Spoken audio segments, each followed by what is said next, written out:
தப்புதான். ஆனா பொதுவா அப்படிலாம் அவர் பண்றவர் இல்ல. ஒரு அவசரத்துக்காக தான் தெரியாம அப்படி பண்ணிட்டாரு. அவர் அந்த வழியா போயிட்டாருமா. தப்புதான். அதான் அதுக்கு அவர் ஃபைன் கட்ட கூட தயாரா தான் இருக்காரு. ஆனா கார் நீ சொல்றதெல்லாம் எனக்கு புரியுது மாமினா. ஆனா அவர் வேலை விஷயத்துல ரொம்ப ஸ்ட்ரிக்டான ஆளு. யார் சொன்னாலும் கேட்க மாட்டாரு. உன் வீட்டுக்காரர் பேர் என்ன? முத்துமா. சரி மீனா, நான் அவர்கிட்ட பேசுறேன்.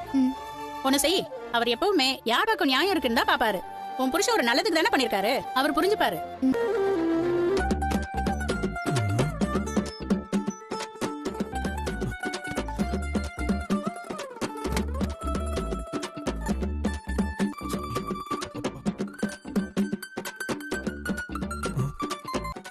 தூங்கும் போது அடிக்கலாமா இல்ல எழுப்பி விட்டு அடிக்கலாமா?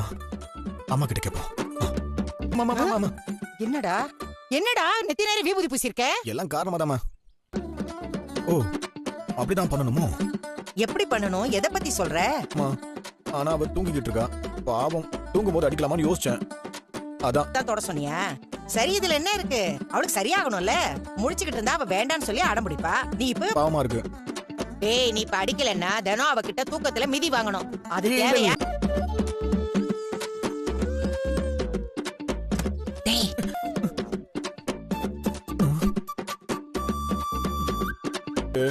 அதுக்குன்னு நீ பேய் கூட குடும்பம் நடத்த முடியுமா? அதுவும் சரிதான். பாடி 1 2